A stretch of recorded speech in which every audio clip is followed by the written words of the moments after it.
Love in the ocean, but if you wanna go insane, either way, baby, we could go all night. We could do it all night. We could go all night, all night. Do we heal, do we bleed? I'ma follow your lead. We could go all night. I've been calm, cool, collected, but you pushing on my nerves. And knowing your attention, I'm under pressure.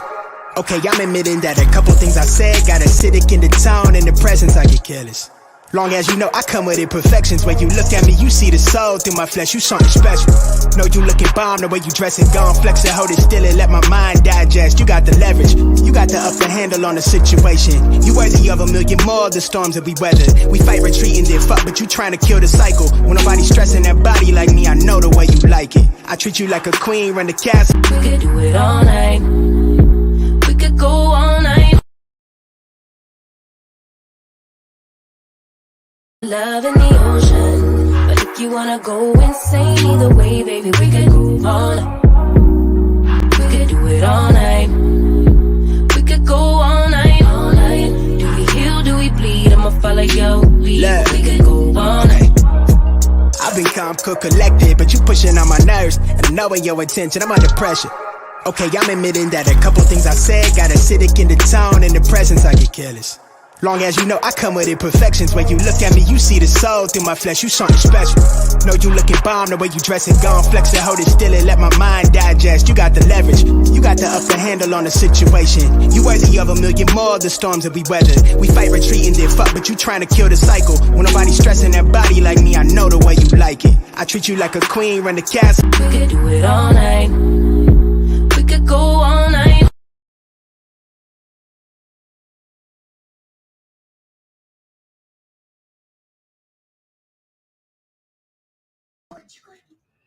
Hey everybody, how is everybody doing tonight? How is you guys? How is everybody doing? Hold on 1 minute. I got some people talking in the background right now.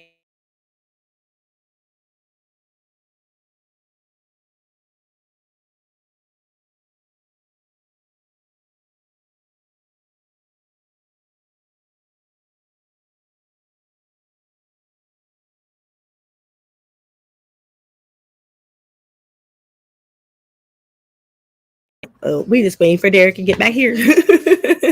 So I hope Derrick be on his way. But how's everybody doing tonight? You know, it's been a long day.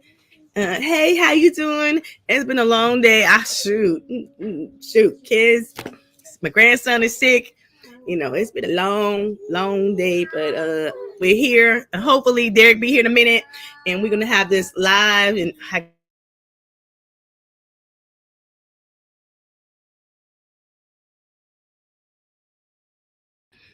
Derrick should be here in a minute, but I hope everybody's having a good evening. We're gonna have this adult conversation, you know.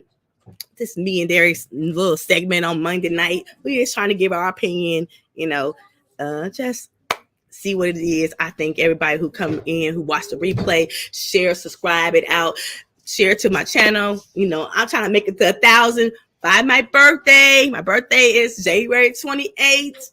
I'm be 48, so I'm trying to get my 1,000 and be monetized. That's what I'm trying to do. So I appreciate everything. Hold on.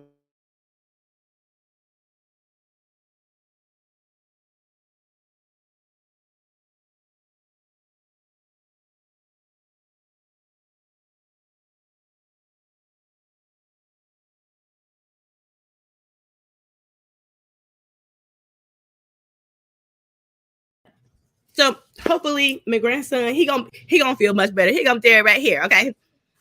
What's up, Derrick? How you doing today? I'm doing good. Shout out and respect due to Andrea Lynch, the hardest working woman on YouTube. How you? Just trying to fix his background. So hold on 1 minute. Fix us right, okay? Let me fix this right first. You know, let me see. Ooh, no, that's all right. Hold on one. I did. Okay, cancel. I thought I had it, but maybe it ain't there yet. So, okay, we go. Let's. I don't like that. Okay, that goes right there. Okay, I got it. It looks much better. Okay. How are you, Derrick, today? How are you? I'm doing well, living my life day by day like Rambo. Man, folks is over here that's sick. I'm trying to get everybody well over here, robotussing. Everybody was sick all weekend, but we getting better. We getting better. What good? Mm-mm. Yeah, yeah. Salute to your chat. Yeah, salute to everybody. So I was listening to Stephen A. Smith, and that's my boy. Okay. So I was listening to all three parts and about the $40 million slave. Mhm. And even even back then when they made that, hey E Black, how you doing? Thanks for coming in. Even when he wrote that book, okay, the thought for me was when he said, Well, first off, you should give them some backstory on the book and the author. I'll let you do that. I'll let you do that, my brother. You Okay. good. You better All than right. me. Well, salute to your chat. Yes, we're talking about the topic of $40 million slaves. Back in 2006, when Stephen A. Smith, Screaming A. Smith, as I call him, had a show on ESPN called Quite Frankly. He had a New York Times sports journalist by the name of William Rhoden on his show, and he wrote a book entitled $40 Million Slaves. And he got the inspiration for that book because at the time, y'all remember Larry Johnson, also known as Grandma Mom. Mhm. He has said that we were some rebellious slaves because he had some controversy with the media. Well, a few games after that, a fan apparently was heckling Larry Johnson and said, LJ, you're nothing but a $40 million slave. And this is what he yelled at Larry Johnson. And that was the impetus or the inspiration for the title of that book. So William Rhoden is a New York Times sports journalist, and if I'm not mistaken, I think that book is also a New York Times bestseller. And this talk was given by Stephen A. Smith with William Rhoden, a couple of white guys, Tim Wise being one of them, and uh, I forgot the Williams, Armstrong Williams, and Yeah. the author himself, William Rhoden. So that's just a little backstory. And essentially, what it is that in William Rhoden's book, he was simply bringing up historical facts. He's bringing up facts from the past, showing that even though Black men are at the peak physically and they do all these great endeavors in the sports world, they really ain't moving the needle nowhere in their communities, in the political sphere, in the political sphere, anything. So essentially, it's a nice way. The way I took it is he's not calling them dumb jocks. It's just the simple fact that they have all this money yet they're not moving nothing. And so that was the impetus for the title of the book. Okay, so in his book, he said nobody didn't have no school, nobody was putting money back in their community. But I think it's a one brother in the NBA named LeBron James, play for the LA Lakers. He got a school in Akron, Ohio. For all them kids all the way through high school, and they go to college through Akron, Ohio. I'm just asking some questions tonight. So I'm just You forgot one. You forgot one big part in that, Ms. Lynch. uh-huh. Time. You forgot one big part. When was the book written? Yeah. 2006. When did LeBron James come out of high school? 2003. So his school was not yet up. Okay, yeah. That's what I said. I said it did say that nobody had school. But During that time, he's right. Yes, during that time. But now LeBron James got a school in Akron, Ohio. I'm just saying, in Akron, Ohio, follow these kids from elementary to junior high through college. If they finish the school that they go to. So I'm just saying, is it a responsibility of the Black athlete? Because this is where I think we might not disagree, we might agree, might not. This is where do the responsibility of we hold the Black athlete? Because I'm just asking the question right now.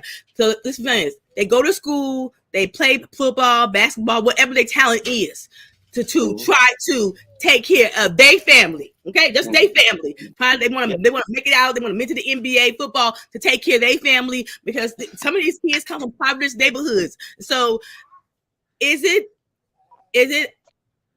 the America fault that we want to hold them to a higher standard? Like you got to take some of your money, take some of your celebrity to come back to your community, to come back and give back to your community. Is it that are we holding the black athlete to a higher standard than we hold the white counterparts? Okay, well, if you asking me directly, generally speaking, I would say just like the professor said in the three parts that I actually put into the chat, Mm-hmm. and I said to you last week, to Mm-hmm. much is given, much is required. So Yes. yes, in that vein, black athletes actually do, and the reason being is because of not just Black America, but Americans, period. What do Mm-hmm. they call them sports? What do we call our sports heroes? Role models. Yes. And so Yes. they are lifted up as pillars of the community and things like that. So in that sense, yeah. But on the other hand, no. The fact is, I made this money, and some people would say, "Well, I don't have to do anything for anybody Mm-hmm. aside from my family." Mm-hmm. But so it's a conundrum, if you will. The Mm-hmm. fact is that no, no. Technically speaking, no, they just beholden to their family. Mm-hmm. They just beholden to their families, but at the same time, like I said, so much is given, much is required. And so because we've put athletes, well, we've placed athletes on such a high pedestal, yes, and then given the history of the black athlete in America, who has been at the forefront of many social political issues, a la Jim Brown, a Mm-hmm. la sorry ass Kareem. I lost all respect for Lou Alcindor based Mm-hmm. on how he's been doing Kyrie. But Mm-hmm. these guys did pave the way. They actually showed that you can be more than an athlete. They actually showed and proved. They actually, through their activism and what they lost, showed that athletes can, in fact, and should Mm-hmm. move the needle with stuff going on in the hood. But today's athletes, like Mr. Rhoden had said, Mm-hmm. and he said it astutely in my estimation, black athletes typically don't go to college with politics and social political views on their mind. They're going to make sure that they make the jump to the league. Yes. So Yes. when it's time for them to actually, so like Ice-T say, you get shook when they put a mic in your face. Mm-hmm. You'll notice a lot of times the players, they aren't as articulate as they could be, and Yes. I don't know if that's by design or not, but because they don't have a history in which to back up anything they wish to talk about, you don't want to look bad in front of nobody.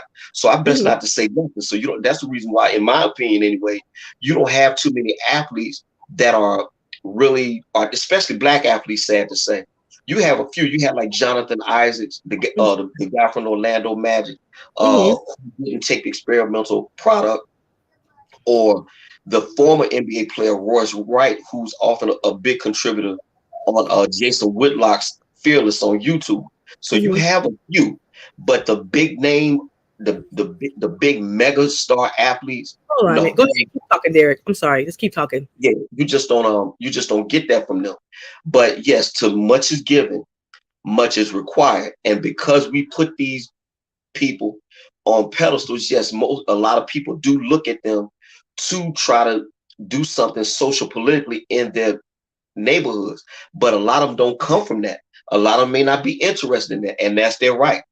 Mm-hmm. So ultimately, as you and I were talking last week, ultimately it comes down to one man, one woman, one family, one street, Mm-hmm. one block, one community, one city, one state, one country, one world, like that. So on you got, it's two ways you can look at it, you see. But it's unfortunate because the reason why I brought it up is because of the controversy with Kyrie Irving. You would think with all the power that the NBA players have, they were relatively hush. They didn't want any parts of it. Now I don't know if there was a secret, and there is a Mm-hmm. secret relationship between blacks and Jews. I don't Mm-hmm. know if the fact that Many of the agents are Jewish, and they don't want to upset them because they're trying to get their money. There's 1,000 ways you can go with it, but when the rubber hit the road, you have about 400 or so black athletes that are powerful and are well known. And if they utter any word, people are going to turn around and listen.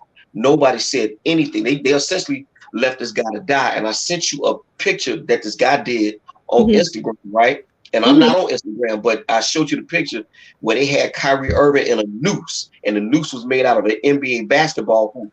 And you had all the big names, Durant, LeBron, Steph Curry, James Harden, and I think Embiid. Everybody turning back while he's being effectively lynched. Yes, because when me and you had the conversation, what you say, if I'll take your voice, you take my voice. And so I do wonder why some of the big names is not stepping up, because if you take Kyrie's voice, you're taking all the NBA players' voice. So I do have a problem with, we ain't got to like each other, but I don't like what they're doing to him. But what the guy said in the book was, remember Michael Jordan? Because remember, everybody always claimed that Michael Jordan didn't want to talk about political. He didn't want to talk about anything. And he said, Republicans wear Jordans too.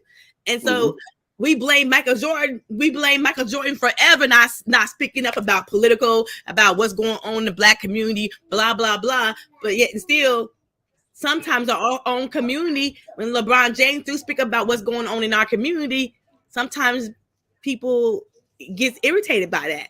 So I think, is that fair? Is that fair? So well, I would say in Jordan, Jordan's case. I would say in Jordan's case, you have to remember, black athletes have a pedigree. They have a history of showing up and showing out for black causes. We typically, most black people today, we look back toward the 1960s when, like, say for instance, John Carlos and Tommy Smith, they put up their hand, in solidarity for black people, because they did not like how black people were treated, yet they're being served up on the world stage. Look, we're the best athletes out here, but when we get back to our homes, we can get our head knocked in by the police as well. So Jordan and Tiger Woods, for that matter, have that sort of, quote, cross to bear. But in LeBron James' case, Laura Ingraham made the phrase "shut up and dribble" kind of like a thing, because what it is that I did a video, I think year before last, showing you where LeBron James, as an example, this is where the virtue signaling comes up, and this is why it's so easy to cut a lot of these athletes in half. You'll notice LeBron James had the autobiography of Malcolm X, and the reporter simply asked him a question about how far have you gotten in the book, and what did you get out of the book? Mums was the word. He was stuttering and stammering all over the place. Yet and still, he's held up as the standard bearer for social issues, because he's so quick to get on Twitter, Instagram, and put out a hashtag and stuff like that. So in one sense, you're quick to put up the hashtag, but when someone asks you something historical, you had a book right there. I guess that was a photo op, as far as I'm concerned, because when the reporter simply asked him a question, and stuff like that. So it's easy to say, well, LeBron, this is why you should shut up and dribble. But still, take LeBron off the table. It's like 460 players in the NBA. Yes. And when Kyrie Irving had his issue, no one really said anything. And now we move on up a few weeks after that. Yes. The very thing that they're jumping on Kyrie for, Shaquille O'Neal, who's a commentator for NBA on TNT. Yes, he actually streamed this movie in New Jersey a full 3 years, and the only thing Kyrie Irving did was share. Yet still, they're not branding Shaquille O'Neal as an anti-Semitic, but I think a lot of that has to do with, just like Dave Chappelle said, when they put black men in dresses and skirts, like Charles Barkley has been, like Shaquille O'Neal has been, they're controlled. So that's just my personal opinion. So I'm imagining that they have covered. I want to piggyback on that. Okay, so we all slave to something. Okay, let's be honest and tell the truth. I might be slave to food. I might be slave to clothes. I might be slave to my money. I don't know. But I mean, we're all slave to some. I might even be slave to Amazon because shit come right in my front door. Okay. So my thing is this. When we say athletes, when we say this, we about our money, we about this, we about that. I can't not want nobody to take away their money. But the thing is, if Derrick just finished high school. He won the best high school in the country. He going to University of North Carolina. He go to North Carolina for 2 years. Now he going to the NBA. Now he finna take his mama out the hood. Now he finna buy his mama a nice house in a suburban neighborhood. Can I be mad at Derrick because Derrick said, "Look, that's y'all issue. I'm trying to get my family, my mama, and she worked hard because she had worked 3-4 jobs, and we live in a trailer in Mississippi, okay? And now we're gonna buy us a nice house. We're gonna live in the suburbs where ain't no gunshots shooting everywhere, okay? Ain't no drug dealers on the corner either. So I can't be mad if that's Derrick want to do for his family, and he said, I don't want to talk about this bullshit. What you say to that? Well, that's the same reason why. Well, that's the reason why you brought up Mississippi. This is exactly why, in my opinion, Deion Sanders went to Jackson State University as opposed to his alma mater, Florida State, to try to make a difference, to bring to kind of offset what we're losing in resources. Because you're right, and I'm an economic refugee myself. The fact that I left Mississippi because there was nothing there to try to get some money. So I understand that. But the thing is, you don't forget where you come from. And if you're able to, you should give back. So it is with the NBA players. Yes, you have this talent and you went on to do a whole bunch of amazing things on the basketball court. And you were rewarded handsomely for it. But remember, am I or am I not my brother's keeper? I'm sure. Am I my brother's keeper? Am I my brother's keeper? Yeah, the one that got blood with me. Am I my brother's keeper and my sister keeper? The one got DNA with me. Am I my mama's keeper? I'm just asking some questions because sometimes folks feel like family don't mean they family. So I'm just saying. I was just about to say. So if we're gonna go by what you just said. If we're going to go by what you just said, that whole thing about us being brothers and sisters and what's up king and what's up family don't really mean nothing. They just empty words. Yeah. They just empty words. So you know, it depends on how you look at it. Me personally, I personally think that what any NBA player does or does not do, I can't hold them accountable. But at the same time, we can't argue, or we don't have a leg to stand on for as black people saying, well, we're not going to advance no kind of way. We have no black businesses. We have no black cohesion. We have no black love. So we have no black community. It's every man for himself. And I'm with Malcolm X on this. I think we are more American than we are African, because as I understand history anyway, the Africans tend to, like any other race, stick together, try to build themselves up. Well, we aren't doing that. In America, it's dog eat dog, remember? Every man for himself. This is a capitalistic society. What your man say? He didn't say build his own. What your man say? I am here to help my employer get money. And how can I get more of it? So that sounds like an every man for himself type deal to me. So if what we're gonna go by what you just said, I'm just here to get mine, throw the brother, the sister, the family, throw all them words out and just say, look, man, you on your own. Ain't no black community. And so if you have people who do have cohesion, a lot of Jews, the Italians, the Irish, if they have cohesion and they are able to come into the black community and extract resources, we have nobody to blame but ourselves. Okay, nobody. So in that book, hey Jill, in that book, the author said about athlete not having a black agent, a black agent, a black financial advisor. Okay, so what do you say? Because back in the day when LeBron James just hired Rich Paul, the NBA was letting people was acting a little fool. They was like, oh no, but yet and still. There you go. You answered your own question. But LeBron James. You answered the question right there. Mm-hmm. The fact is that there are black agents and black financial guys. Yes. It's the impetus on the athlete to go seek these people out. And if you do step off the reservation, this is why to this day they really don't like Rich Paul. Yes, but what did you say when LeBron James was like, "Look, I'm gonna put my boys through school. They gonna go. I'm gonna do this the way I want to." I mean, Rich Paul, and he got a resume. The resume is stacked. You're answering your own question. You're answering your own question.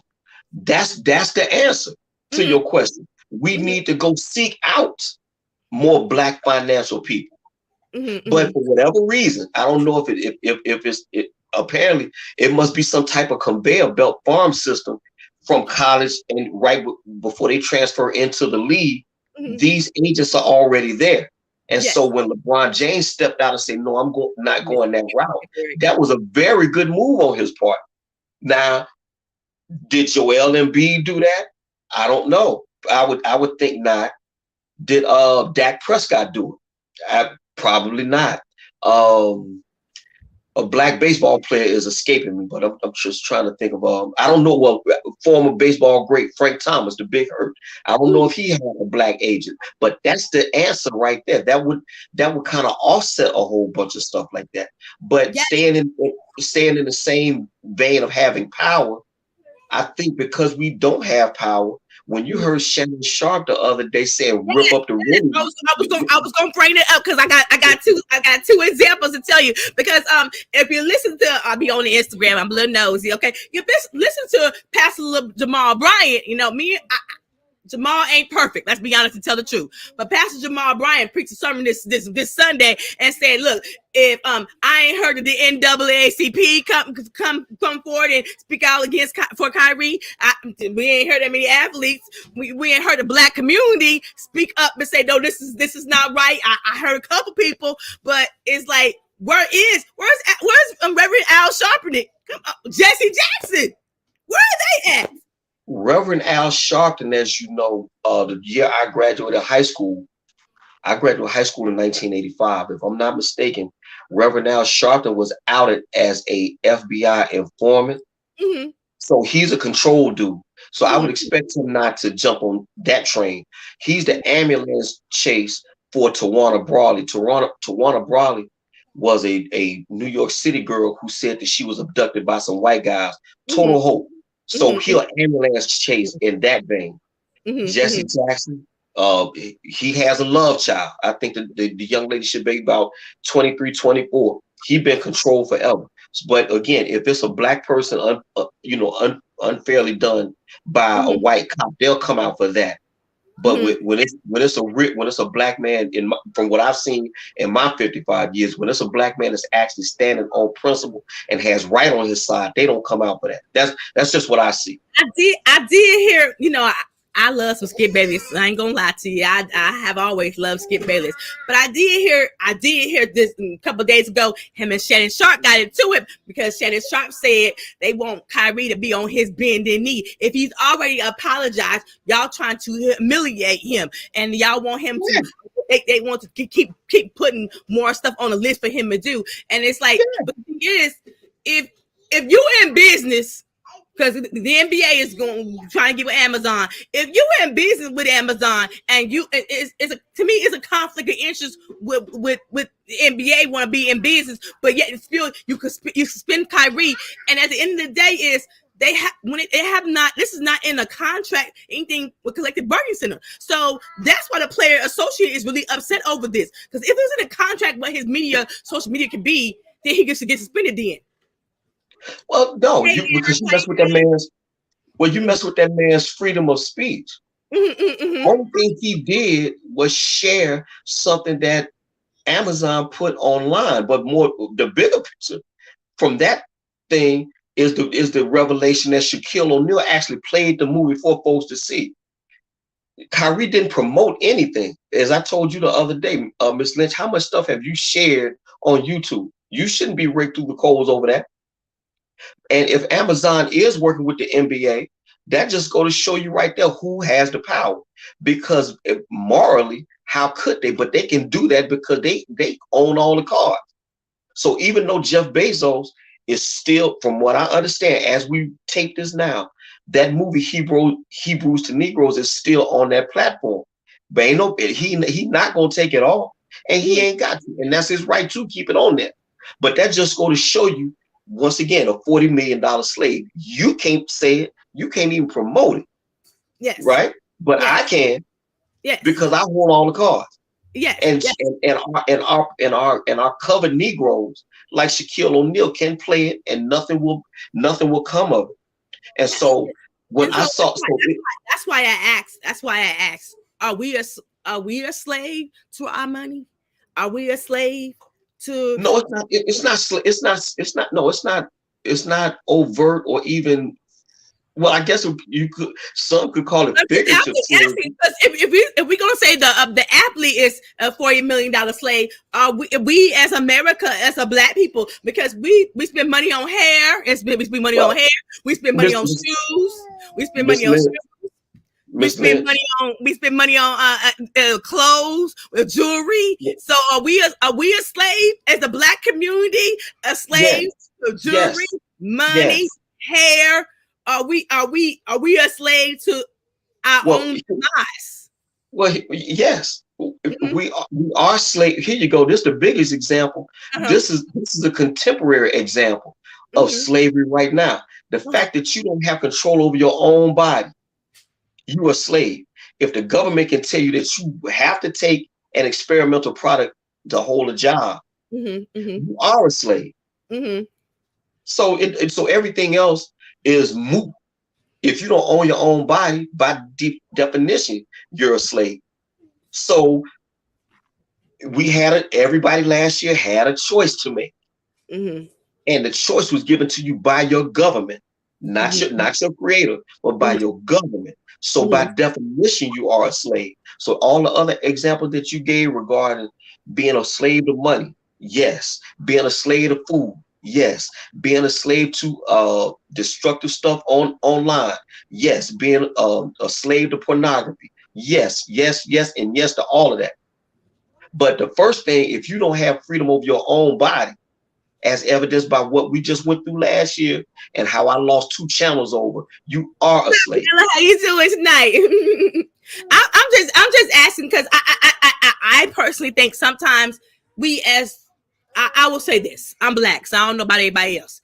We as the black community sometimes hold our athletes to a higher standards that we don't even hold our damn selves. Okay, because I don't look at LeBron James. I'm sorry. I don't look at LeBron James as my role model because I had a daddy in the house, went to work every day. Man, many a time putting carpet, taking care of his family, 7 kids and a wife. So I don't look as the athletes. Do I like watching sports? Yes, I love it. It's my guilty pleasure. Excuse me. Hold on 1 minute. Well, I would just say really quickly, Ms. Lynch, you're not looking at the men in your life. You're not looking at men or even women for that matter. Here, I give you a story about the women, and then I get back to the men right quick. About 4 years ago, you have the Egg Bowl. The Egg Bowl is the University of Alabama playing Auburn in a football game. 2 black women, a married black woman and her sister-in-law. The married woman shot and killed her sister-in-law over Alabama and Auburn football. Jesus. Black men, every Sunday, black men will go to war over something that they have no control over. Yes. I can't tell you how many times I've been in the club and dudes literally in each other's face because my team, it's not your team. It's Jerry Jones' team. It's Jeffrey Lurie's team.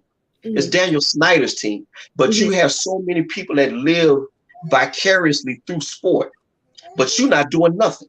The best you can call yourself is an observer. And I will admit, for myself in the late 80s, I used to look at it as a thing of pride because I knew the starting five for all the 25, I think it was 28 teams then before expansion. But I could name the starting five for most of all the teams in the NBA. What does that actually do for my bottom line? But men, we talking about power because men really don't, especially black men really don't have no power to move anything in this country. But we can talk all day about our team. It's not your team. It's the white man team. You just play on or you just watching on Hulu. That's it. That's all you got.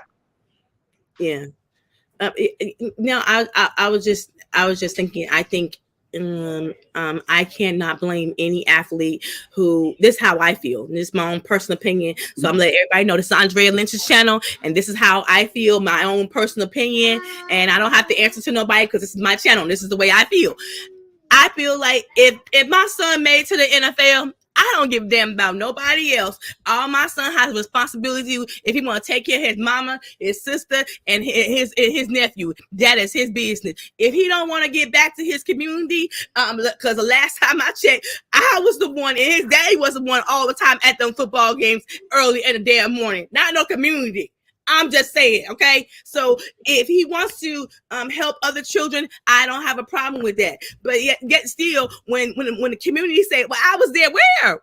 When? Was you paying for that stuff? Did you help pay for that kind of stuff? And so I think sometimes we asking too much of our athlete. Yes, they have millions of dollars, but damn, it's like everybody in their pockets. Well, yes, but Ms. Lynch, like I said, see, you fighting society. Society has placed these men in that position. And I think unfairly so. But once again, with black people, again, our pedigree goes back the active, at least since I've been alive. I've always looked, when you think about sports athletes and activism, you immediately think Jim Brown. You immediately think Lou Alcindor. You know, people like that. Yes. You think Muhammad Ali. Yes. Well, and today's athlete. You know, Jim Brown sacrificed, Muhammad Ali sacrificed because Muhammad Ali had to get up boxing for almost a couple of years. So now people talk about Colin Kaepernick. Kaepernick, you don't even hear him no more. He got the little movie deal or whatever. You don't even hear about him no more. But no, in my opinion, no modern athlete can hold Jim Brown's jockstrap. Not a one of them. Not a one. Not a one. Not a one. If anything, you can argue that Kaepernick for taking the knee, he took the knee and took the money, because you don't hear him no more. So if you're not trending, if you're not in the light, you're a memory. And so from what I see, for all that, for all he went through or sacrificed and all that, there gone now. But once again, I've often said to you, for whatever reason, we don't sustain protest long. And I think we don't sustain protest long because that means having to sacrifice. And see, like you said, and I agree, sacrificing hurts. Folks want to get away from pain. Yes, but in order for you to move the needle, today, sometimes this new generation don't want to do the marathon. They want the now. The sacrifice is a marathon, because when you sacrifice, it's got to be longevity. And sometimes the new generation don't want to do the sacrifice. They feel like, look, it's my time. I'm doing it now. It is what it is. And I tend to agree with that. You know what? We always talk about people's freedom of speech, or freedom to live how they want to live. So you have to deal with that as well. But again, as I said a few minutes ago, you can't be mad. Black people cannot be mad. They can't part their lips. If you can have people from outside of your community come in and extract resources, extract your talent, extract your talent and build themselves up. Can't say not a word. And the same thing in the music business. Yes. We have all this talent, but what we do, we use it for ill. But they're profiting off of it.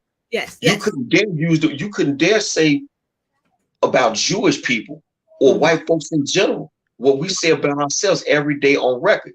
But so they're coming in and extracting resources. We dance to the beat. We tap our foot to the beat. And we go to these award shows, and that's quote Black excellence. But you couldn't dare say about them what we say about ourselves, and that's, to me, that's another example of being powerless. But we think it's powerful.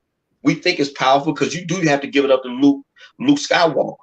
Because had it not been for Luke Skywalker, there probably would not be a Snoop. Because he actually had to go to court and fight, saying, look, this is my freedom of speech to say. But just like all money ain't good money, I think if you say something negative about your people all the time, like I said, I don't use the N-word. I think when you use it enough, it becomes you. Yes. And we had this thing where we had this bad hip-hop culture, but it's all surrounded by death. So all music ain't good music. But you got the right to say it. But you can only say but so much. So how strong are you really? Like I said about with Kanye West, for all he was always talking about these designs, and he was $1 billion guy. $1 billion just went away overnight. So who really had the power, Kanye West or the people who were actually making Kanye West the spokesperson for a brand that he didn't create? So what is a solution to not be a $40 million slave? What's the solution? It's easy, but it's hard. Get behind Ice Cube and what he's trying to do. If black people, if black athletes, and I know they're not, but if playing devil advocate, if black people came up with a total black football league, I just was reading about 2 hours ago. Okay, I want to ask you a question. On that because I want to process this like this. Okay, so if the infrastructure, because you can't just be an owner of the NFL, you gotta be let in, okay? Because they ain't gonna let you in. You gotta be let in. You gotta have billions of dollars.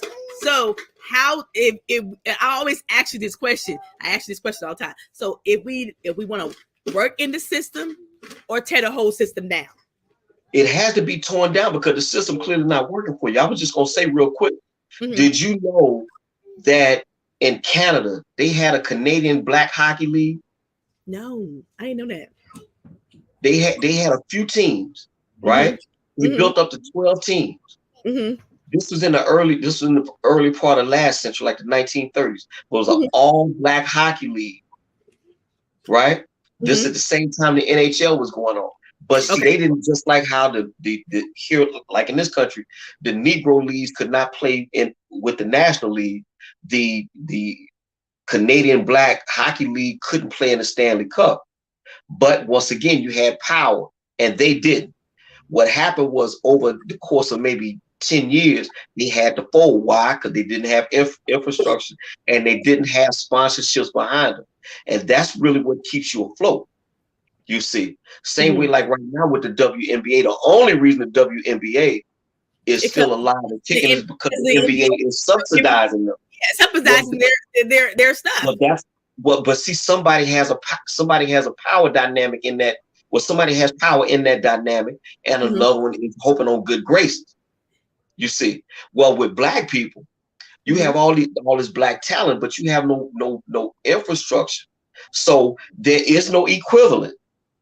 There is no equivalent to the NBA. Now, the best you got right now look what Yellow just wrote. You see it? You see what Yellow just wrote? You see what Yellow just wrote? Yellow Pill Coffee writes, we would probably have more black hockey players here if we didn't teach our kids. That's that white shit. Well, I tell my kids go up there, let's play soccer. I don't tell them that's that white shit. I was like, we can do that too. We can play soccer, we can play t-ball. I don't tell my kids that's white shit. That's a mindset. That's a mindset. That's a state of mind. I don't tell my kids that. So, the only thing the only thing Miss Andrea ain't gonna do is skate. What is they called with the snow? I ain't breaking my leg. I'm too old. What you say? Yeah, no, I ain't doing that.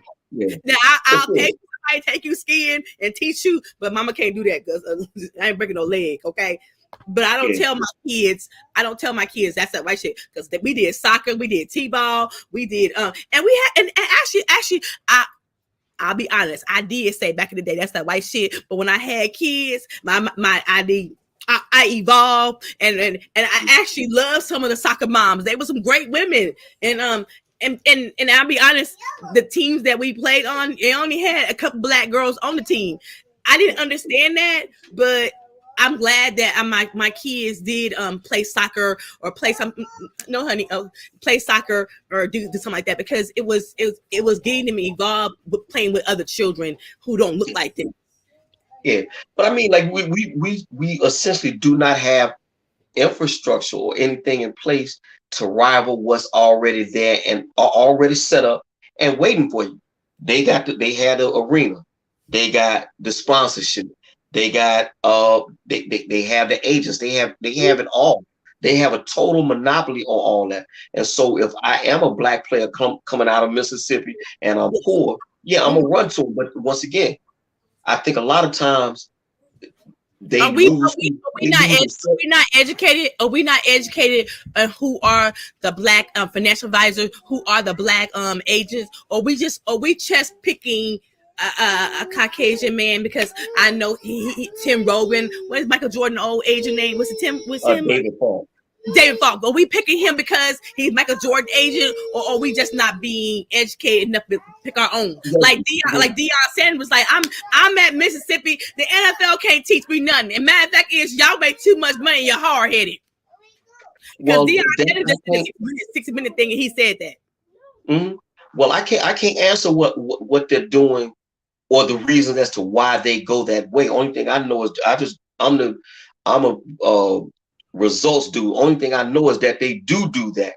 Now, why they don't seek out black agents, black financial advisors, you would have to ask all the players in all 4 major sports. I have no idea as to why. Only thing I know is that they had these things in place already. And so that is a convenience in and of itself. So I don't know. But only thing I do know is because of that, they are able to extract resources from us. And so that's the reason why I said a little while ago, because we aren't galvanizing our resources and we steady going there, black people can't part their lips. You got no leg to stand on. And so when that guy wrote this book, $40 Million Slaves, that's about right. It's not a figurative slavery. It's more of a literal slavery. It's more of a figurative one, in the sense that, again, with all your money and everybody know your name, when it's come time for you to get to rally around a cause, church mouse, big old muscle boys, they may as well be little boys when it comes down to that. But that shows you a lack of power. And so if what you said is true about 20, 30 minutes ago about, look, I'm just here to get mine, that's your right. That's your right to do too.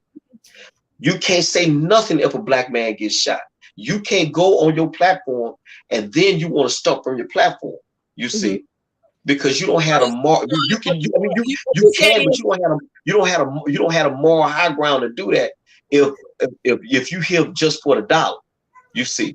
In my opinion, because your opinion, okay. If your opinion, if I'm to take care of my family, I can't say anything. Yeah, you can say whatever you want about whatever you want, but people who in the know, they watch your track record, or when it's all these other things that come up and you're never around, all of a sudden now you can hashtag something. Kind of like how I was messing with you with Stephen A. When it's time for you to be black, you know, you ain't never around. So you know it's one of them type things. I know you don't like the man. Okay, I know you don't like the man. But no, I don't know. It's not that I don't like the man. I don't like what I don't like some of the talk he talked. Put it like that. I never met him, so I can't say I don't like him. Okay, that would be wrong. To you, is it the message or the messenger? Both, because you can't separate them. So you mean to tell me the messenger cannot give a message and sometimes Jamal Bryant give a great message, but the problem is people don't like because he's a messenger. Is that fair? Well, he is a well, and I'm asking you a question is because I know one thing is when it's HBUC a week, Stephen A. Smith have ESPN on there. He had colleges trying to promote black colleges, trying to get money for them, and he is an alumni for black colleges too. So I'm just saying, is it fair to him as is the message or the messenger? Because if it could be the I don't like Stephen A. Smith because he's a messenger, but the message is on point. Because you know well, what? And I say this, and I'm gonna go back to Shannon and Skip. When Skip was like, Kyrie needed me more experience, needed me more 10 days. Skip, Shannon was like, no. He apologized, and Shannon Sharp made a point. In the black community, we got the heavy is the hand. And Jamal Bryant just preached Sunday and said Brent Favre have stolen from the black community in Mississippi. Ain't nobody saying not. Nike haven't canceled him. Honda, MasterCard have not canceled him. But he can still, and he's a token Caucasian man, Hall of Fame, Brent Favre, and he lied to the federal government too. But when black folks lied to the government, where we at? The prison. So is it fair? I'm just asking some questions tonight. Okay, well, I don't want to lose what you were saying because you threw a lot out there. Okay. And I'm saying that you can just like James Brown said, I can love you, but I can be at war with your ways. That's all. I don't have a personal I don't have any personal enmity towards Stephen A. Smith. But when I hear some of the stuff that he says on the airwaves, I just take issue. He says he talks about people where he ain't the only one that can do that. So I'm talking about him. Just like he can do it, I can do it. He has ESPN. I got my little 231 subscribers on YouTube. He may not ever hear me, but I hear him all the time. But just the same, I'm online. He talking about folks. I'm talking about him. And millions of other black men are talking about him. So all of us can't be. Everybody can't be lying on you. And so that would be number one. But has he done good things? He went to Wilson State. He tells you all the time. I was under the tutelage of Clarence Big House Gaines. Clarence Big House Gaines. Everybody knows that. State University. Everybody knows the story. His brother Basil got killed in a motorcycle accident. As he like to say, we understand all that. But the fact is that some of the stuff that he says, millions of black men who has heard this dude before we were able to speak our truth online. Well, now we got a chance to say something too. Since he says he's there to talk about you, we can talk about him, about how he talks about them. Okay, so like that's how that works. Aaron said it's true. In the winter, black kids and white kids all play street hockey after school. Okay, so Yellow just you want to read what Yellow said? Honestly, I've always had a problem with calling people getting paid millions slaves. These men put 4 hours, thousands of hours to get where they are. I'm sure they're not slave trained to be a slave. No, that's very true. Though they're not trained to be slaves. That's not what the guy was saying in that book. What he's saying is that because of their unique position, a position that I don't have or any of us in this chat has, because they're in such a unique position to influence the minds of people. When it's time for them to do it, they don't. And they don't because of they're afraid of what they're going to lose. Well, that is the price you pay for being a sports icon, many would argue. Some may think that's wrong, but others think not so much. If you are put it again, too much is given, much is required. And because people have place athletes in such a high regard, athletes and entertainers, I might add, because you can throw them in there too. Yeah, actually, athletes and entertainers.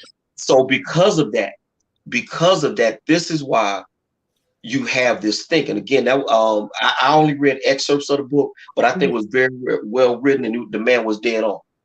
But yes, the players sacrifice millions of hours, thousands of hours. That's why I said that. So like they should be paid. They should be paid. No doubt about that. My son, ain't nobody gonna be like, look, he got to build a school, he got to do this. Where was you at when he was on that football field? Where was you at them late nights? Where was you at when he had to get in a hot tub, the body sore and aching, and got to get some towel around? So you wasn't there nowhere in. So I'm not going to require somebody that's not fair to them. But I do understand. Much is given, much is required. I do understand that, but we were requiring too much. Well, again, as I said, because of who they are, their platforms are going to pop. When they talk, people gonna listen, and because of that, they have the potential to actually change culture, change politics. But in that book, essentially, Mr. Rhoden was saying, what do you say? Okay, I give you a scenario. What do you say when Lil Jon, he great basketball player. He went 2 years at University of North Carolina. But Lil Jon, as soon as that sophomore year, Lil Jon said, I'm going to the NBA. But what if Lil Jon is not always, what's the word I'm looking for? He's not well-versed in the political climate. He's not well-versed in what's going on in the world. But Lil Jon, he well-versed in what's going on in his neighborhood. He well-versed in what's going on. Mama need to eat. Mama need a new house. Mama need to do this. So what did you say to that? Well, you gave that scenario a little while ago. I say like, yeah, he should.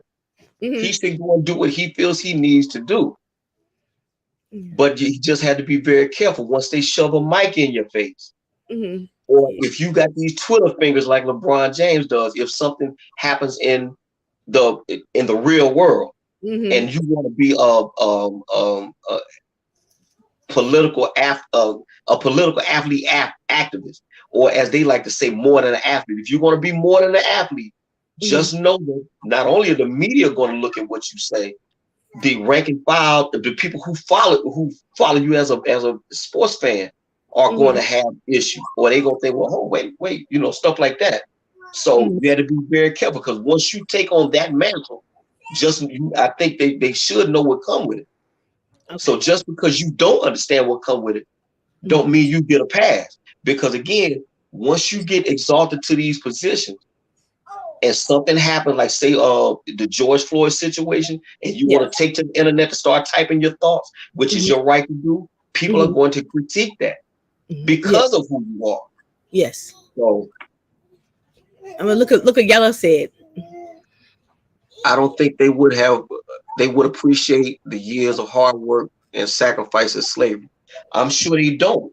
I'm sure they don't. One more, but I'm sure they don't. But again, figuratively speaking, mm-hmm. like I said a second ago, when it's time for you to actually step up and say something mm-hmm. that perhaps influence people, and you essentially are quiet as a church mouse, you see, that's where that comes from, because you're afraid of what you're going to lose, even though you may be in the right. Because again, just what they're doing right now with Kyrie, a lot of people are calling that what they call, quote, buck breaking, is what they did during slavery, even though he put in thousands of hours of work mm-hmm. on the basketball court. But that's exactly that. They doing to him what they would have done 212 years ago during slavery.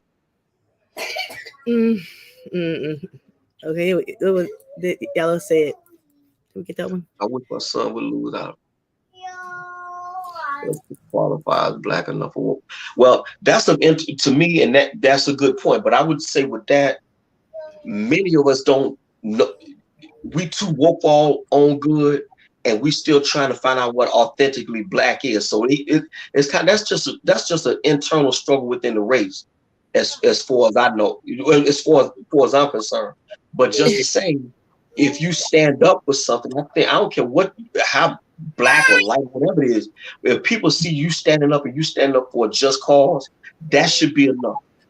That should be enough. But most don't get down like that, and that's what this book was alluding to.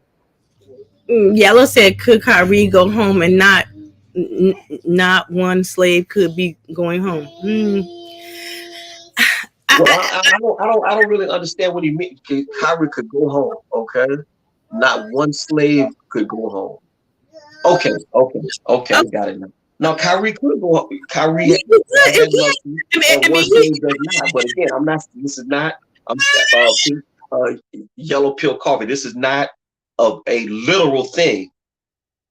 As I gave the example a second ago, with people having to take the experimental shot when you don't have control over your own body, by definition, you are a slave. Well, if Kyrie says something or does something to upset the people in power, which happen to be Jewish people, they are going to make him a figurative slave because they're going to take his endorsements. They're gonna try to buck break him. They gave him a list of things to do, else you can't come back no more. So I hear your sentiment and I hear your passion by the fact you put everything in exclamation. But the fact is that that's what's going on with him.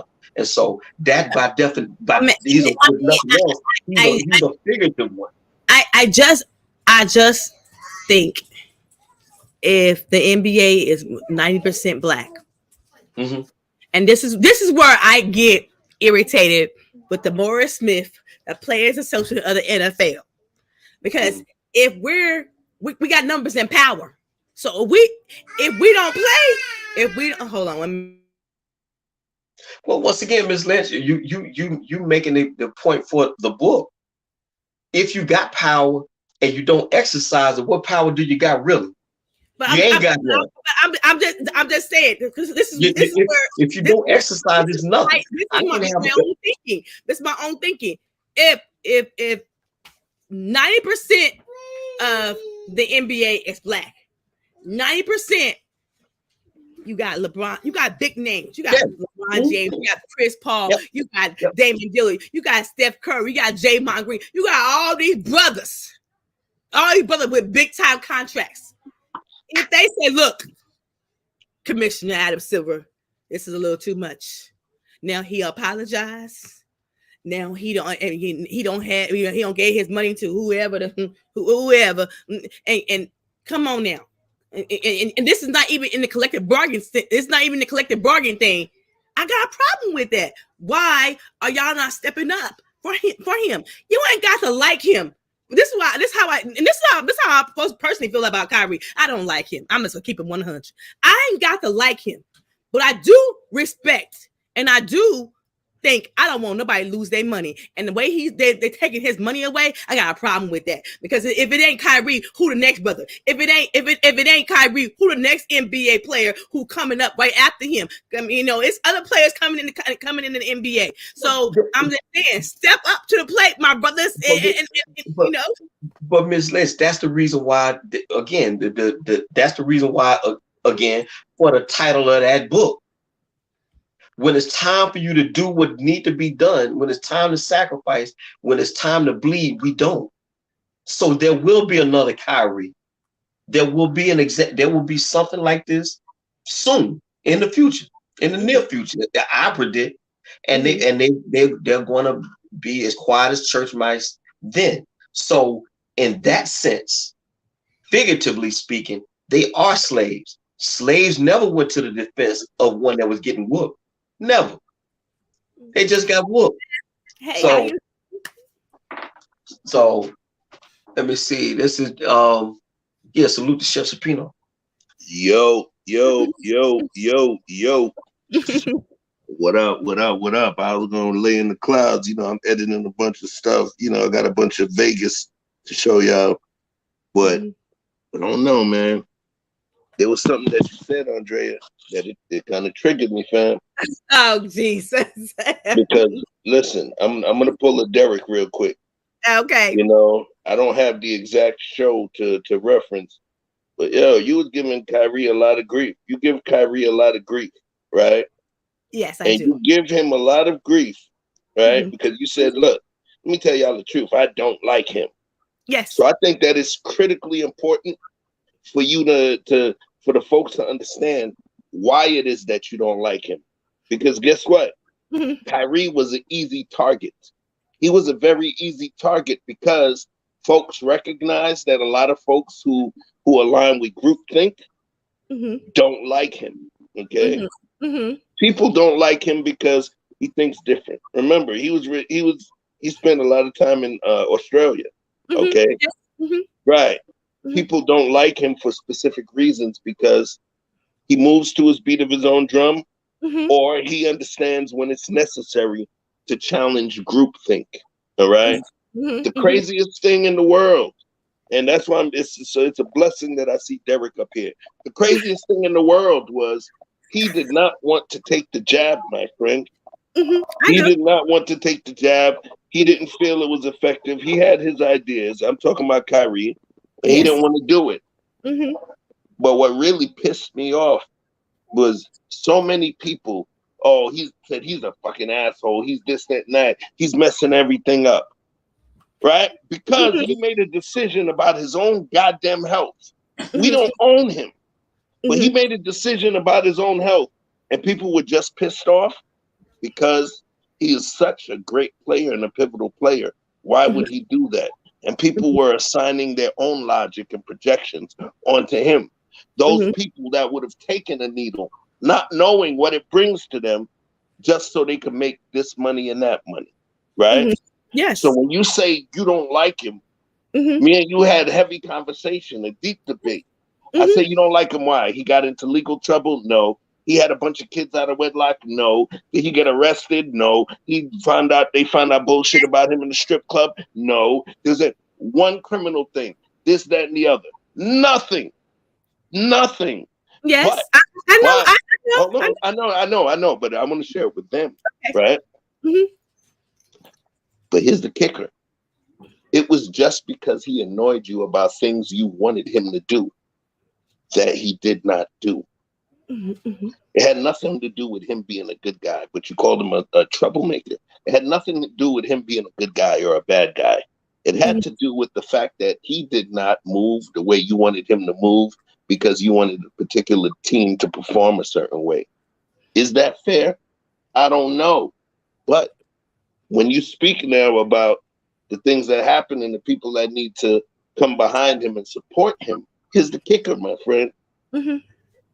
The powers that be that were able to do what they did, they paid attention to the press and they recognized that there's a lot of people in his own class, in his own race, in his own ethnicity that don't mess with him because of the fact that he thinks differently. You got the flat earth thing, you got this, you got that. It's okay. That's what makes each and every one of us special. True. But when you say you don't like him, the funniest thing is, I don't believe that you even are able to logically articulate why you don't like him. Is it about, or I could say this, you can articulate it, but why you don't like him has more to do with things that you wanted from a particular group of men, as opposed to how you think about him as a man. Because if he was your son, it would be different. If he was your brother, it would be different. But you have members of your family that think differently. Let me respond. Because I can separate, because it's a difference. I can separate the man and the NBA player. It's two different things. Never said he was a criminal. Never said he hurt nobody. Never said he got baby mamas. Never said that. So I just don't like the shit he do playing for the NBA. That's like what? Tell me about it. Let's talk about it. Two different things. What didn't you like? Did you like what you seen 30 for 30? Did you like all the things Michael Jordan did? I ain't like everything Michael Jordan did. I told you he was a bully at 30 for 30. That motherfucker was a bully, okay? And still is to this day, he's still a bully, okay? And let me tell you something. And because I like Michael Jordan, I like the intent Michael Jordan had, the killer instinct. But some of that bullshit that he was doing, hitting his teammates, I don't like none of that shit he was doing. So I can separate two things. Because it's two different things. Right. So you never heard of Kyrie. You never heard of Kyrie doing any of those things. No, I didn't. I never said I did. I'm asking you, why don't you like him? It's important to know. Hold on, wait. Hold on, my sister. It's important when you state to a group of people, I don't like. Oh wait, let me land this, fam. Okay. When you state to a group of people, I don't like this person. Yes. You talk those on the Tea Ladies and all that. You talk, what's that? Reality show stuff. All of these things that don't really matter, right? Yes. And you're able to articulate what it is that and the reason you don't like them. I'm just asking you to articulate what is it about this man that you dislike. Okay, so let me state why I don't really care for Kyrie. And number one, he went to the University of Duke in North Carolina because I've been watching college basketball since I was maybe 15. Okay, so I know, so because he has a college degree. Hold on, you gonna let me finish? I know University of Duke. Okay, I know that he went to the University of Duke. I know he always doing something, and this is why I say I'm not. He could be a troublemaker. Okay, and a troublemaker in my own. No, I gotta pause you. Doing something. You see, when you say little things, doing what? Thinking differently? Okay. Albert Einstein thought differently. Sigmund Freud thought differently. Martin Luther King thought differently. Medgar Evers, Malcolm X. A lot of people thought differently against the groupthink. There was tons of black people that told Martin, shut the fuck up. Shut up. You messing it up for us. Shut up. We don't need these problems. Shut up. So what I'm saying to you is, I want you to say what it is, what mattered that annoyed you. Because what I see him, I see annoyed me, and I'm gonna tell you what it really annoyed me is the height of the NBA in the bubble. Okay, that's what annoyed me was the height. Because he didn't take that shot. The NBA. I ain't done yet because you ain't let me finish. Okay, no, because he didn't take that shot. But go ahead. Rock out. This is the thing. The height of the NBA in the bubble. He was like, we ain't gonna play. But you got millions of dollars. What about them bench warmers? What about the ones who are riding the bench, who got families to take care? If you want me to sacrifice, or you gonna sacrifice, but you gonna still get your $1 million, and I might not have my money. And wait. Watch this. I'm not done yet. He making millions of dollars. Yes, he didn't have to have if his body, his shorts, okay, but yet still, are you getting paid in the NBA because you got a contract you signed? So watch this. Your body, hold on a minute. Your body, your choice, your money. So you gonna play part time? You ain't got to play for my team. So watch this, fam. Let me drop something on you. Okay, because you listen to what you said. You talked about in the bubble. So let me tell you something. Okay. And I'm not going to go into depth about certain things. But now I'm going to tell you something. I don't care if it's millions of dollars you facing. I got a life. I got family. Fuck your money. Hold on one second. Hold on.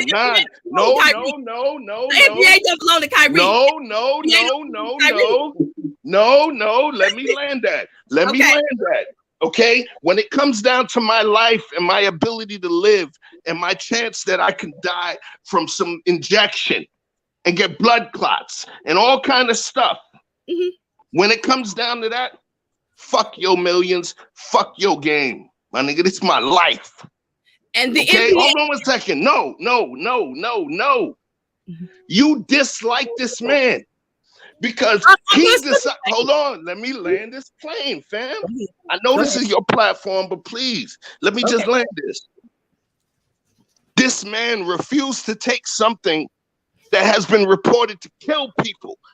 Watch this. And I'm going to transition to Derrick. Yo, Derrick, you need to holler at YouTube so you get your page back. Because for the record, if I'm going to send you the link from Jason Whitlock and all of them.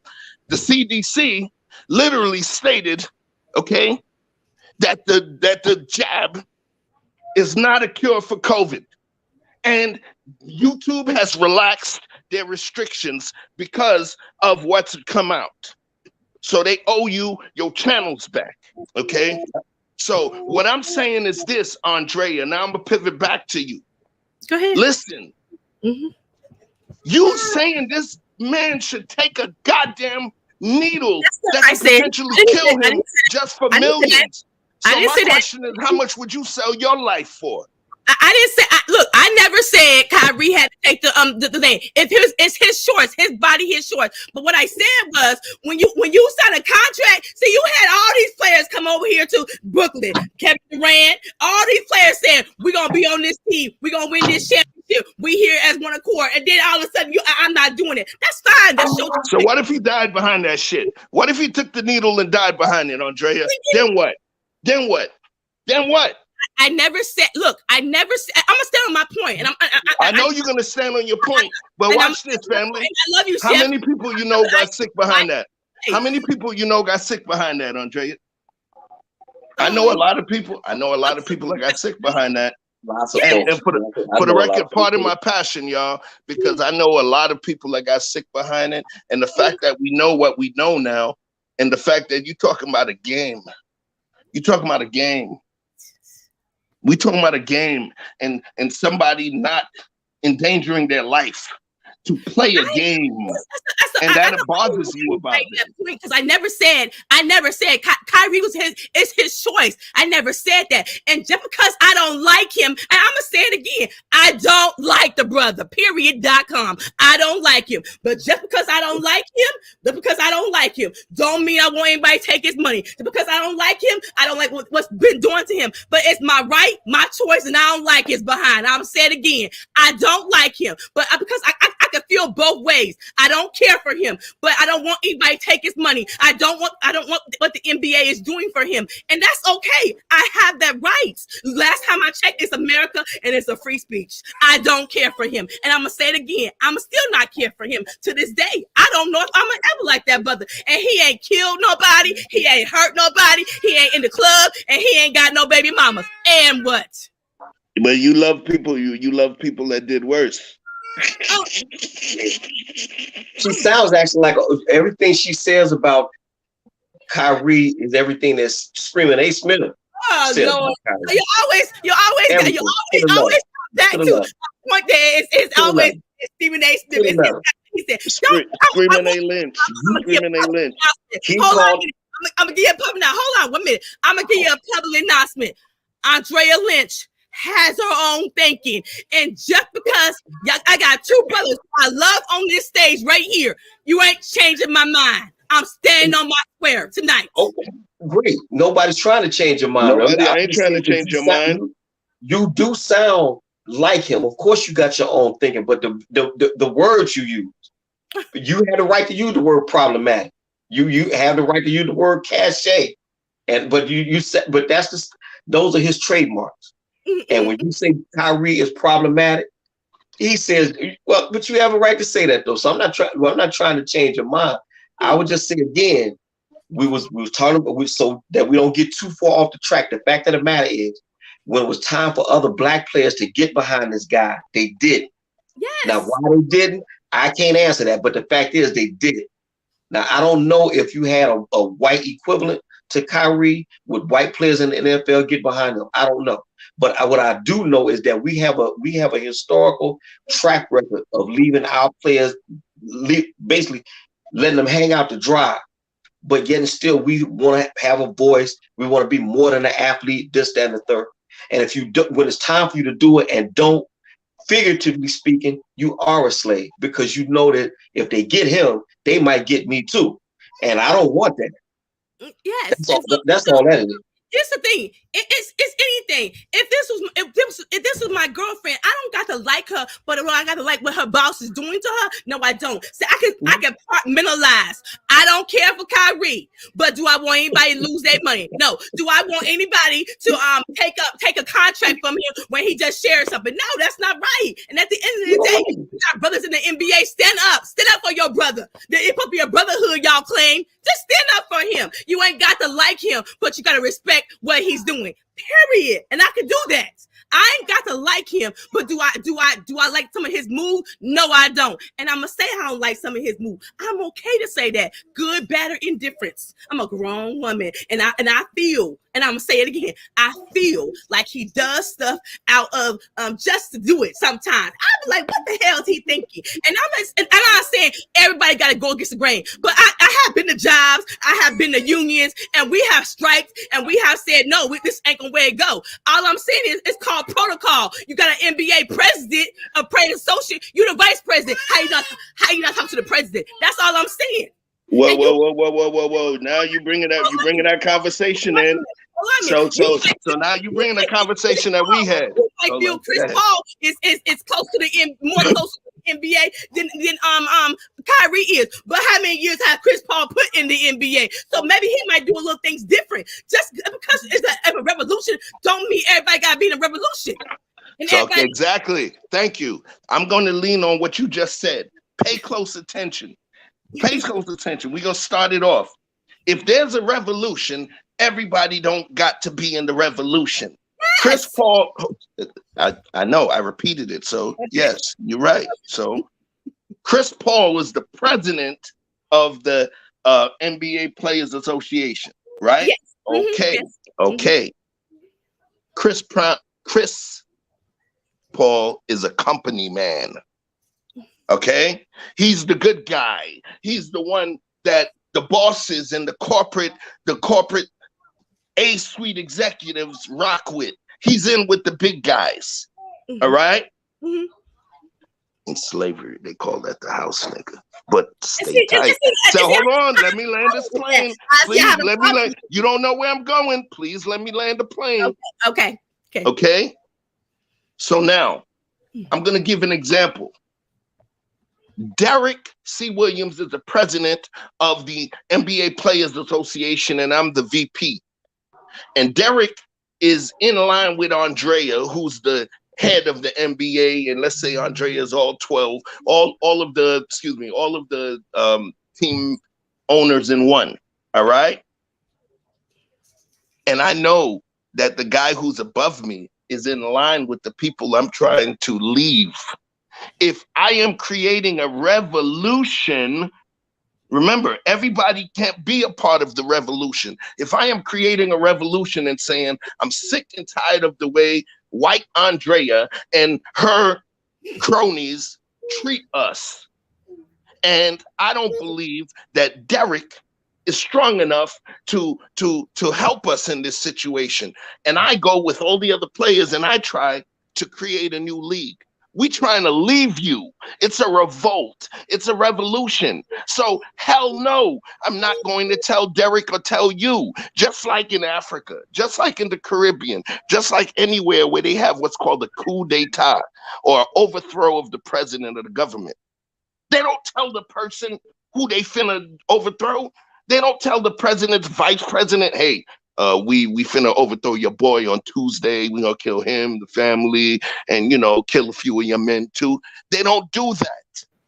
It's a revolution. So you yourself, that's why I said we're gonna start it and end it. Mm-hmm. You're absolutely right. Mm-hmm. Everybody can't be involved in the revolution, especially sympathizers. And Chris Paul was a sympathizer. Pay close attention to that. Of course, if he was trying to create a new league, that was going to make it better for our children and our black men going forward. While you, as a black woman, is sitting here talking about protocol. You sound like them.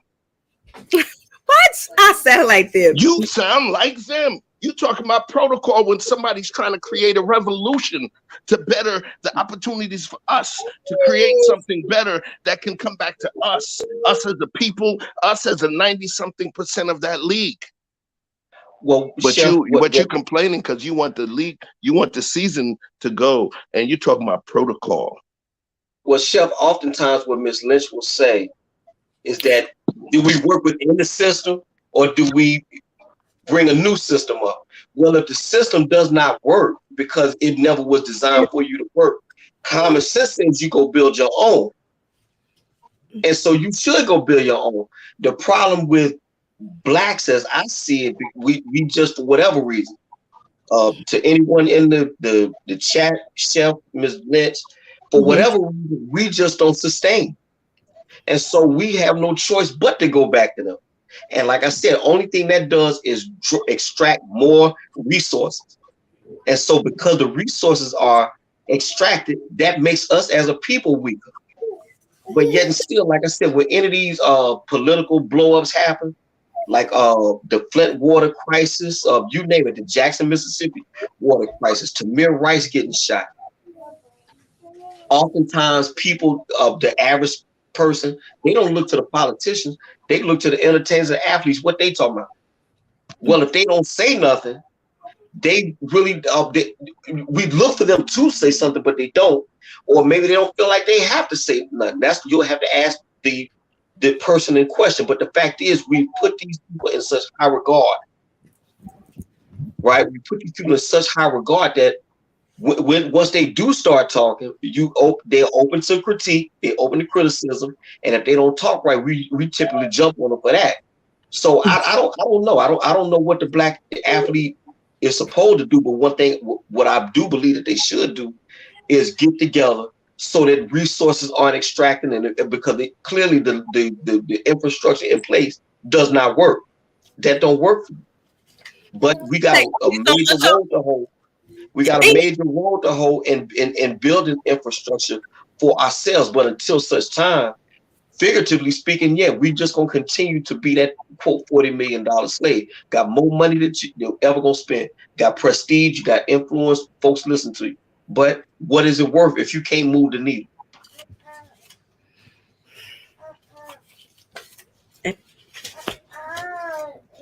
So what we got on the plate on the agenda for next week, Miss Lynch? I don't know yet. I have to go back to the drawing board and see what the next conversation is going to be. Well, I know you and Chef Choupino and Mr. Freeze, y'all do a way, but this is just off the cuff for us. So yeah. I know y'all. Of course, I'm gonna defer to y'all.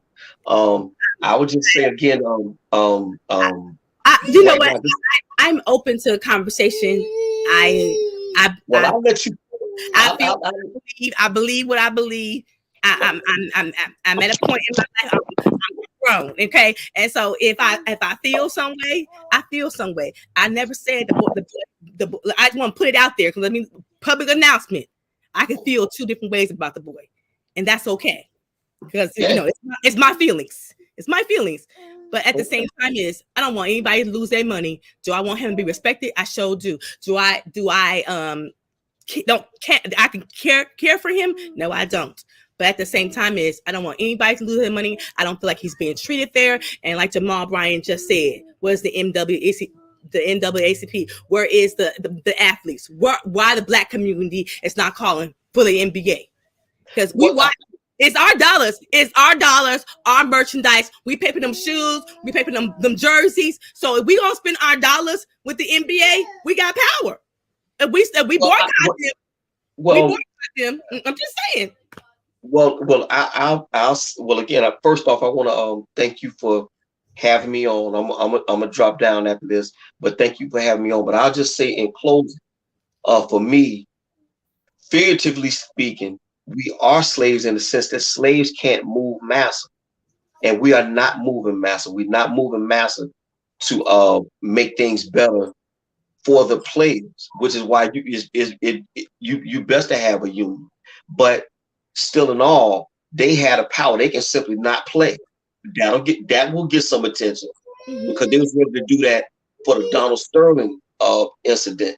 They was ready to do it for them. Yes. So if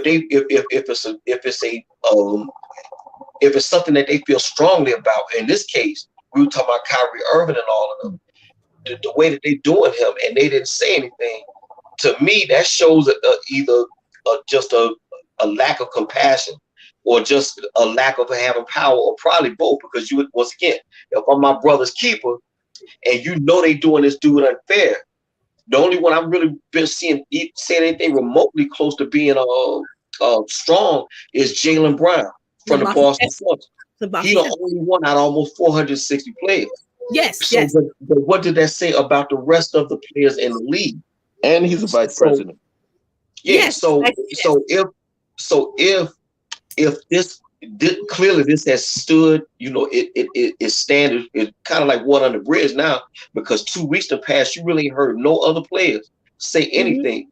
So this leads me to believe that in the future, not only will players not tweet what they will share, what they think is something, because they're gonna be scared. They know that the other players around the league, they're not gonna rally around them. So once again, you have no power.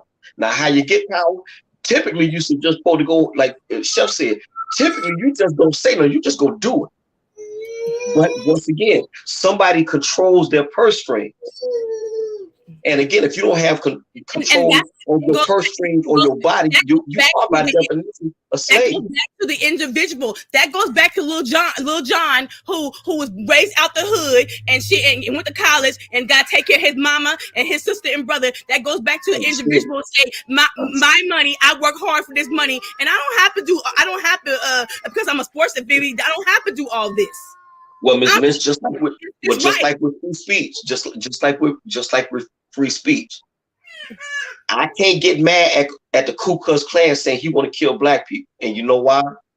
Because that's his figure of speech. Well, you can't take my freedom of speech if I say, look, come and try and see what happens. You see, but on the other hand, by Kyrie being just pretty much here left out to die. You're saying that, well, I got to get my money. Well, it's not an issue till they come for you. So you got your money, JoJo. But what about when you do something that you think was innocuous and now they coming after you? Wouldn't you want somebody to have your back? Yes. Okay. Well, that's how that works. Well, that's sacrifice. That's how sacrifice works. Yes. You see. So everybody got the right to do whatever they want to do. But you got consequences and repercussions for the stuff you do. But in this case, in the case of Kyrie Irving, he did nothing wrong at all. And the players did not want to rally around. And again, I hear you, Miss Lynch, when you say about, well, I got stuff to lose. Okay, well, if that's the case, then let's just call it like that. Let's just call a spade a spade. Let's just call a spade and forget about I'm my brother, I'm my sister, we family. No, we not. We just individuals, and I'm gonna get mine. Me personally, I'm a realist. I can respect somebody who say that. I can respect. Yeah, look, I got too much. I can respect a man who say, look, my family, I've been working hard. I've been on the football field. I've been practicing. My mama been working 2 or 3 jobs. I can respect a man because any day when he said his mama been working 2 or 3 jobs and now he got money and he can take her out the hood, not being a trailer park. I can respect a man who says that. All this bunch of bullshit. I need to take care of my family. I respect a man. And that's where your sensibilities will lie when it comes to your decision making. But here's the kicker. Just like the Martins, the Sigmunds, the Alberts, the Medgars, the Malcolms, and all of those different people, the Mahatmas, Mohandas, Gandhi, right? All of these different people that did something different, that shifted the paradigm of different people. Other people around them thought they were weirdos, thought they were assholes, thought they were annoying and upsetting. They were upsetting the balance of what was currently there. But what happens is, as history moves forward, they become considered heroes. But there was always those people that were thinking within their current complacent mindset that this is it, this is enough. I guarantee you, I can see it. Watch this. Do you realize that what Kyrie did? That's why you start seeing so many videos and so many articles about Kyrie was right. What he ended up doing was creating a paradigm shift that people refused to listen to because they didn't like him for whatever reasons. And guess what? What's going to happen is it's going to create change. It's going to create specificity within the collective bargaining agreement that the Players Association has. It's going to create a situation where the players are going to be able to demand more respect, and remove some of the bullshit from the collective bargaining agreement. They probably going to try and elect Kyrie to president of the Players Association at some point, because he stood firm. All of this stuff you guys were talking about, him not taking the shot, and the CDC came out and said it don't cure nothing at all. They came out and they said it created blood clots within women. It changed women's menstruation cycles. I know multiple women that have been negatively impacted by that thing. And YouTube, as strict as they are, have loosened the strings on what you can say now because of what the CDC came out with, which means they were overhanded. So this man to make you feel better about a freaking season was supposed to go and take something into his body that was not tested on other people and all of that stuff, my friend. That's something to make you not like them. Well, That Chef, yeah, go ahead, D. well, Chef, to be fair, if you've been getting the same message over and over and over and over and over again, you do sound crazy. I mean, you don't. No, if you say anything opposite to that, it sounds crazy. Take it from somebody who knows, because everything you said, I have been saying that for the past year and a half. But Derrick sounded crazy. You see, and it's fine. That's just the way it go. That's something I learned to accept. Censorship and I are old friends. That's just how we go. But in this case, well, again, we're talking about power or lack thereof. If they do go back to the bargaining table, they're going to have to put in some type of measure of freedom of speech, because again, the only thing that guy did was share. He didn't go shoot anybody. He didn't call Jews kites. He didn't say that they deserve to go to the gas chamber. He didn't do none of that. He just simply shared. And I've challenged Ms. Lynch, and you've done it as well, Chef. Everybody who got a community tab. How many things have you shared? And why should you be punished for it? So if they do go back to the bargaining table, they best to put something in there about what would be proper etiquette. But even with that, that's showing, if they put constraints on any speech, that go against anything that America is allegedly supposed to be about. I can see, like, again, the Ku Klux Klan has the right to say, I want to kill black people, and I have the right to say, come try. But the minute you take the Klansman speech, mine is up next. So by default, I got to fight for the Klanman to keep his speech. You see. So I don't know how they gonna work that, but they should work that, because this dude done went through hell for nothing. He done lost stuff. And see, like when I say nothing, people because I said about Kyrie taking the shot, I said he gonna come out looking a little bit like Muhammad Ali. Muhammad Ali lost 3 prime years of his life because he didn't want to take the shot. Kyrie lost a year or so, but he's in his prime. But it's the same. It's down the same road. So I don't know what they're gonna do about the collective bargaining agreement when they go back to negotiate. But they got to have something like this in place, because all this was for nothing. So again, Ms. Lynch, thank you for having me on. I'm gonna drop down. Chef, as always, salute, and we'll talk about some in next week or whatever. Yeah, yes, sir. And just to let you know, on the Chef Choupino line, we gonna make the free Derrick t-shirts, man. We're gonna get your page back. We got to get that back, right, man. At this point, you're the first person I thought of when I seen that, man. We're gonna talk. All right. Well, y'all take care of yourself, and salute to your chat. Thank you, Derrick. All right, my dude. Yes, sir. Man, talking to you make my ass hurt. How about that? And that's why we ain't bring your ass to Vegas. You know, look, you call me problematic. I bet everybody, they mama want to call Andrea Lynch problematic. So it's all good. I understand. I ain't never been the easiest child. My mama always say I'm problematic. It's all good. It's all love. And I want people to know that because me and Chef is a little passionate, we ain't mad with each other. It's just fun over here. Okay? This is what we do over here, yo. Don't mess with her, because I still you mess with her, I'll chop your head off, yo. Yeah. You know what I mean? Look, I didn't even pull out my secret weapon on you that I always use. I would have been like, oh, really? If Kyrie was your son, you would have been like, look, y'all. Okay, my son different. He think a little different, okay? He's a thinker. His mind stretched. It ain't the same as y'all. He do paradigm shift and all of that shit. So that's my son. He think different. But right now, it's like, I don't like that Kyrie. He don't be doing the shit that I need him to do for the team that I want for this season. You want him to make life decisions based on your season. But anyway, yo, I ain't even expect to jump on this.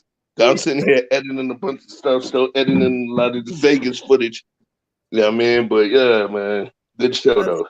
I have to go back and change the people who was on this. I got to add people, add you to the thing, okay? But this was a great live. You know what? I got some daycare kids. I'm off tomorrow, but I have time in the morning too. We can talk about this conversation that we did last night.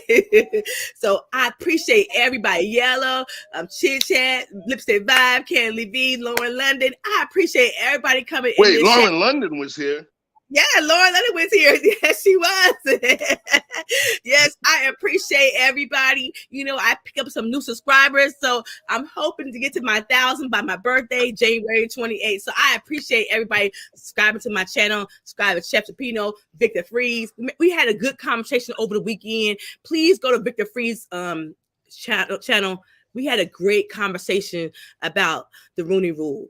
And let me tell you, that was a great conversation because it brought up a whole light about the Rooney Rule and how we should just tear it up. Okay. And you know, me and Vic and Chef, we have these deep conversations, and sometimes Andrea's we got to record it because sometimes we don't finish doing it. But it's a great conversation about the Rooney Rule. Y'all should go over there to Victor Freeze Music and check it out because it was great. It was a great conversation. And we try to praise our brother Vic. Vic need to get up to his 500, 600 so he can be monetized too. So help my brother Victor Freeze out and all these content creators in this chat. Go share and subscribe to their channel because these are great content. We might not always agree, but we are like-minded and we don't take it personally because we got different opinions. Yeah, what up? Yo, can you hear me? Yeah, I can hear you. Mm-hmm. Yeah, let me share something real quick, man. I know I was busy, you know what I mean, yelling at you and shit. So let me get him a little quick exclusive. You know, I've been dropping a lot of stuff, dropping a lot of shorts on the page. You know what I'm saying? Mm-hmm. So I figured they heard me yelling at you today and just, you know, end off with a laugh. So let me drop this in here. You gotta add my shit to the screen. Hold on.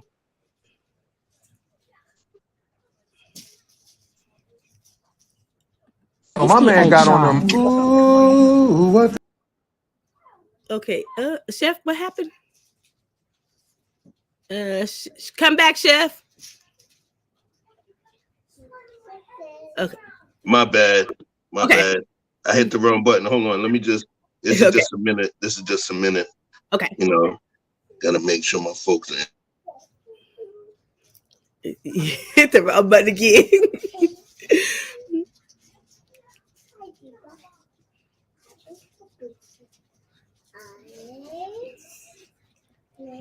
Well, while we wait for Chef to come back here, yes, go share and subscribe to the channel.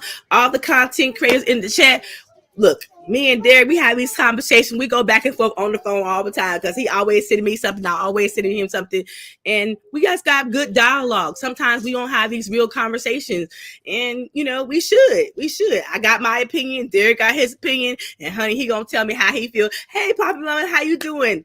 And he going to tell me how you feel. So we should share our opinion about whatever. You know, it makes the world go round. We got to share, and maybe I don't see things his way. He might see something different. It's okay. You know, that's how it is. Okay. We back. Jeff? Sorry, y'all. Sorry, y'all. Let me do this, and I'm going to get the hell up out of here. I just want to share a laugh with y'all. Here you go. Okay. Here we go. Oh, my man got on them. Ooh, what the fuck are those? Ooh, what the fuck are those? Ooh, what the and what the fuck are those? Pull up Yo, the my Team man got on them. I sit by myself. What the fuck are those? What the fuck are those?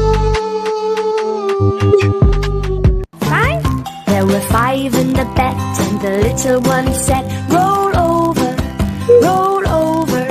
So they all rolled over, and one fell out.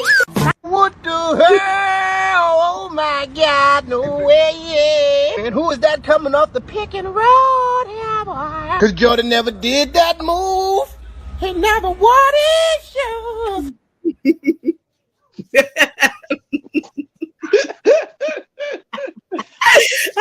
I lie, I wore a shoe over my foot. I did that one time. I never did that again.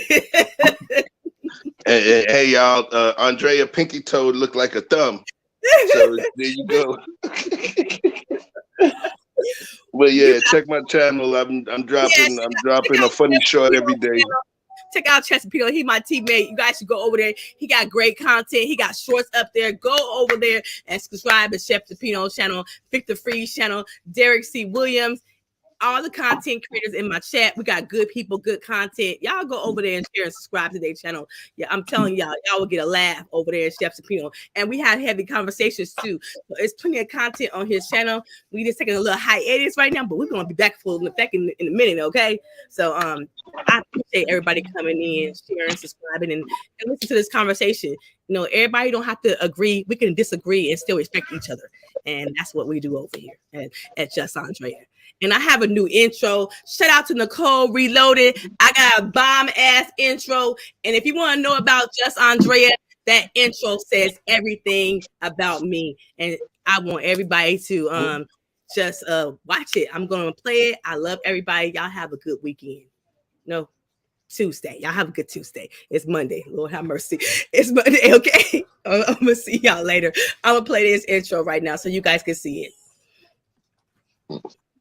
Love in the ocean, but if you wanna go insane, either way, baby, we could go on. We could do it all night. We could go all night. You do it, follow you. We could be all night. I've been calm, cool, collected, but you pushing on my nerves. I'm knowing your intention, I'm under pressure. Okay, I'm admitting that the things I said got acidic in the tone and the presence I can kill. Long as you know I come with perfection. When you look at me, you see the soul through my flesh. You something special. Know you looking bomb, the way you dress and the way flexing, hold it still and let my mind digest. You got the leverage, you got the upper handle on the situation. You worthy of a million more of the storms that we weather. We fight by cheating, then fuck, but you trying to kill the cycle. When nobody's stressing that body like me, I know the way you like it. I treat you like a queen, run a castle. All night. We could go all night. Okay, well, love you guys. You guys take care, okay?